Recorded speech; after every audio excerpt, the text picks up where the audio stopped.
Since Gege's recent interview, we've had to ask ourselves a lot of questions and reimagine certain events. Like, what if Megumi reclaimed control of Sukuna mid-fight and reached his true potential? We all remember how Sukuna pulled the ultimate double cross when he took over Megumi's body, how it became pretty much game over when the most dangerous curse in history found its perfect host. In the original timeline, this moment was doomed for the whole of Japan, especially the Jujutsu world. Megumi's consciousness was supposed to have been gone, but what if it wasn't? What if right at the most critical moment, Megumi's consciousness decided to fight back? Today, we're exploring what would happen if Megumi Fushiguro reclaimed control from Sukuna mid-fight and finally reached his full potential. And trust me, it's not the ending you might be expecting. We start out by first reimagining the events that occurred up until this point. After Sukuna took over Megumi's body, the fight between him and Gojo went into full swing. After being trapped in the prison realm, our favorite blindfolded menace returns to the battlefield, and he's not happy. He faces off against Sukuna, but not the Sukuna he knew in Yuji's body. He quickly realizes that this is Sukuna and Megumi Fushiguro. The battle starts off as intense as it did in the original timeline. Mountains are leveled and buildings are reduced to rubble. The clash between these two reshapes the landscape with every blow they exchange. But Sukuna's got that look in his eye as well. The moment where it all changes in this timeline approaches as Sukuna begins his most devastating attack. The same one that once sliced through an entire city block like it was made of warm butter. Before this, Gojo had been dominating the fight and beating the absolute brakes off Sukuna. It all took one moment where he let his guard down. Next, we see him gearing for that final attack, and just as he is about to let the attack fly, he stops for just a small second. Somewhere deep inside the consciousness that used to be Megumi Fushiguro, something stirs. It doesn't start as a coherent thought at first, more like the faintest echo of a voice saying, no.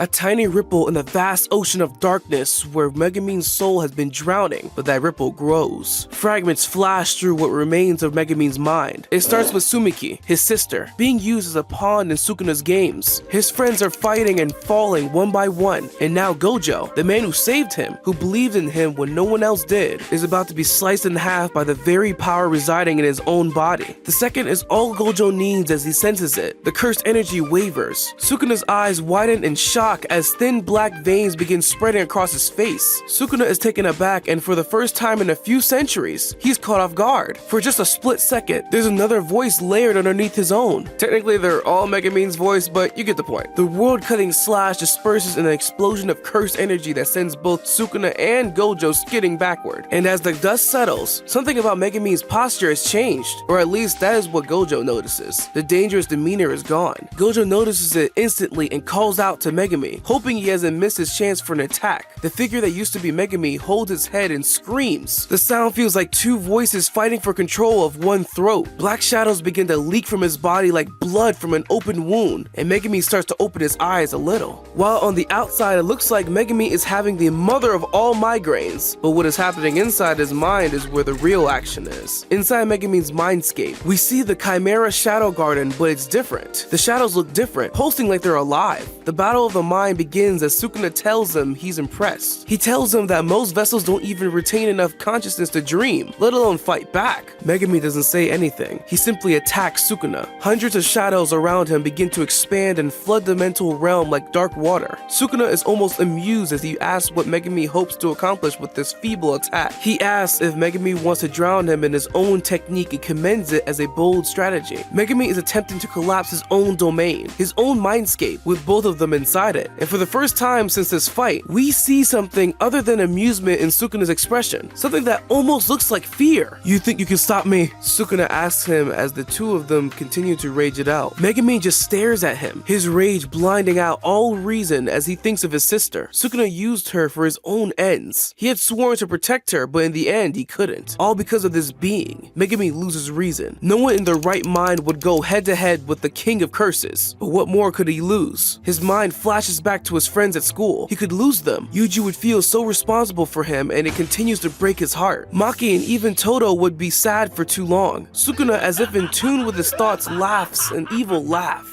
throwing a bunch of cleave techniques his way. I hate you! Megumi tells him. You took everything I love and twisted it! Megumi is not really an emotional person as we see in the canon, but something is cracking inside him that he doesn't care anymore. Outside his mind, he can sense Gojo Sensei's worry. Sukuna is pleased with his pain, and it's not the stupid smile he sees on his face that tells him. It's like a shared feeling. Perhaps because they share a body, he feels weak. He let this being take over his body and cause trouble for everyone. So pathetic. No, it can't end this way. He has to take back control even if it costs them their lives. He dashes towards Sukuna, dodging techniques. Here's what makes this scenario so interesting. Through their shared consciousness, Megumi's been exposed to centuries of Jujutsu knowledge, all of Sukuna's experience. His understanding of cursed energy at a fundamental level, Megumi has absorbed it like a sponge. Not because he wanted to, but the very act of taking over a vessel with a fighting spirit like Megumi creates a two-way street. The same way Sukuna was able to access Megumi's memories, or at least some of it. The muscle memory of Sukuna's curse technique is now ingrained within Megumi's body, so much so that it leaves an impression on his own soul and curse technique. The possession comes with consequences that create something new, but the king of curses doesn't go quietly. Just as Megumi seems to have gained the upper hand in their mental battle, his physical body begins to stabilize. Sukuna makes another move. Gojo takes a defensive stance, preparing for the worst. He sees Megumi fighting for control for his own vocal cords. The pain must be excruciating, but he doesn't scream. Blood streams from Megumi's nose and eyes as this fight goes on. Gojo watches, analyzing what's happening to his student. Around Megumi's body, shadows and flame-like cursed energy can be seen. Then suddenly, everything stops. Megumi's body stands unnaturally still. When he finally looks up, his eyes are different. Not Sukuna's, not quite Megumi's either. They're a new combination that seems as dark as the deepest shadow. His eyes tell him that something is happening. He practically took responsibility for Megumi after the fight with Toji, and maybe he feels like a father to the kid. It's not something he's ever said out loud or dared to think, but he was the closest thing this kid had to a father, and that was saying something, considering he wasn't much of one. He watches Megumi as he comes to. Megumi looks at his hands, normal again, but with thin black veins visible just beneath the skin. When he looks up, his eyes have permanently changed as if carrying that new duality within him. As soon as he wakes up, Gojo knows that something is wrong. His 6 eyes tell him that much already, and he fears what has happened to Megumi. Anime Lover Boy mid-editing here. If you're enjoying this video, subscribe and become part of the Anime Lover gang. And while you're down there, might as well leave a like as well. His eyes slowly begin to open, but it doesn't feel like he's there. In the canon timeline, Sukuna was able to summon scarier versions of Megumi's Shikigami, and here, he can do the same. His new abilities are somehow terrifying. Megumi casually summons several Shikigami at once. Nue and Great Serpent twist and meld together like some kind of nightmare biology experiment, becoming what could only be something new. Gojo dodges the creature with his limitless technique, but even he looks impressed at the combination Shikigami. Megumi goes ahead to summon the toad and rabbit, merge into some kind of speed demon, attempting to flank Gojo. Gojo deflects the creature with a casual flick of blue energy. This time, Megumi himself charges directly at Gojo alongside 3 other Shikigami. Gojo actually has to put effort into his defense, the limitless barrier visibly rippling as the combined Shikigami and Megumi slams against it. Megumi calls these Shikigami the Chimeric Legion. Gojo had one-shot Madaraga just before Sukuna used the world-cutting slash. Megumi attempts to summon Madaraga through the ritual, but something different happens. When a Shikigami dies, its abilities go back to its user, and that is what happens here. Before Megumi can make a move, Gojo rushes at him, blasting him with cursed energy. The same way Madaraga adapts, we see those signature wheels appear on Megumi, turn and adapt to this attack. The ultimate merger between Megumi and Madaraga takes him one step towards his full potential, as all of the creature's abilities begin to manifest itself on Megumi. Even Gojo looks legitimately impressed, and a little concerned. Megumi closes his eyes, and when he opens them, just as Gojo is about to attack him, he opens a domain expansion. But this isn't the Chimera Shadow Garden we know. The domain that unfolds is something entirely new. It is a vast shadow realm stretching infinitely in all directions, with blood-red shrine gates floating at impossible angles. Shadow and light clash and intermingle, creating an environment that feels like it's simultaneously drowning you and cutting you to pieces. He calls it the Abysmal Shrine Garden. The shadows are in constant motion, and at the same time, slashes of shadow-infused light cut through reality itself, cleaving through both physical matter and cursed energy alike. And at the domain's center, floating shrines appear, each containing a mirror that reflects not just your image, but a shadow version of yourself. Now, if this was in the show, I would be freaking out at this point. It's like Megumi took everything terrifying about his original domain, everything deadly about Sukuna's malevolent shrine, and created something without fully being aware. And throughout all of this, Megumi stands calmly at the center, fire, as his cursed energy is now manifesting into black flames with red edges flowing around him. With a casual flick of his wrist, he opens a shadow portal, steps through it, and reappears behind Gojo, a technique he calls Void Step.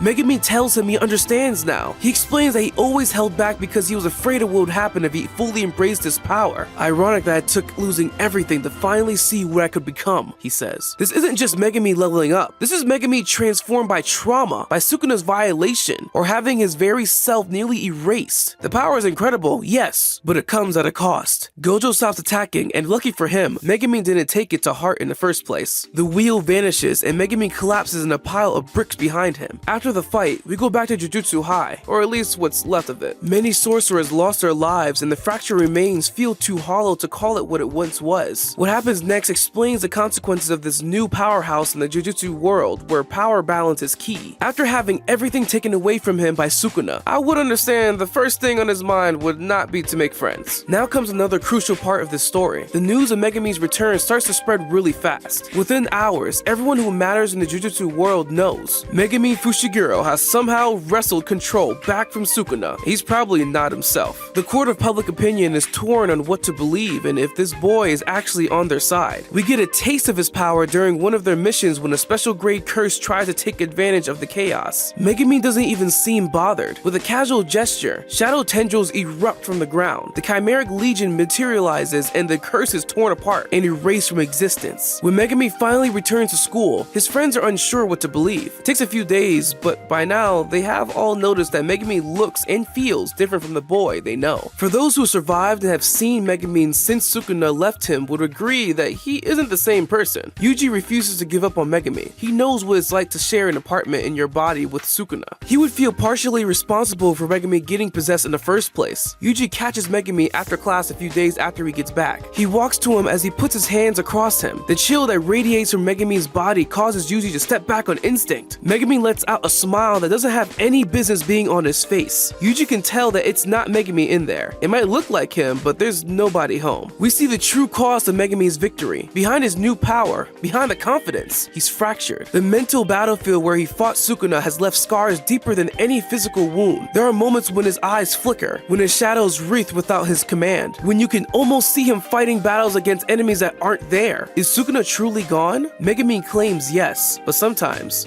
when he thinks no one is watching, he holds conversations with himself, and sometimes he lets out a smile that doesn't belong in his face. The Jujutsu world now faces a new reality. Megumi Fushiguro, the Abysmal Shadow King, creating a third faction in a war that was already complicated enough. He's not with Kenjaku. He's not fully with Jujutsu High either. He stands apart, with power rivaling the strongest and a perspective uniquely his own. So where does this leave us? With a Megumi who's neither hero nor villain, but something far more interesting. He would be a force of nature with the trauma and power to reshape the Jujutsu world as he sees fit. Yuji still believes his friend can be saved. Yuta remains ready to do what's necessary if Megumi strays too far into darkness. But the real takeaway is that if Megumi were to fight off the King of Curses, what he would morph into would be unheard of and very deadly. Is that his true potential? You decide. And more importantly, was this somehow part of Sukuna's plan all along? We may never know, but one thing's for sure. A Megumi who has faced the darkness within himself and within Sukuna, who has absorbed knowledge and power beyond what any modern sorcerer should possess, could be the savior or the doom that ends them all. And personally, I can't wait to see which one it'll be. If you enjoy this what if scenario, smash that like button and subscribe for more alternate Jujutsu timelines. Let me know in the comments which character's what if story you want to see next. Until next time.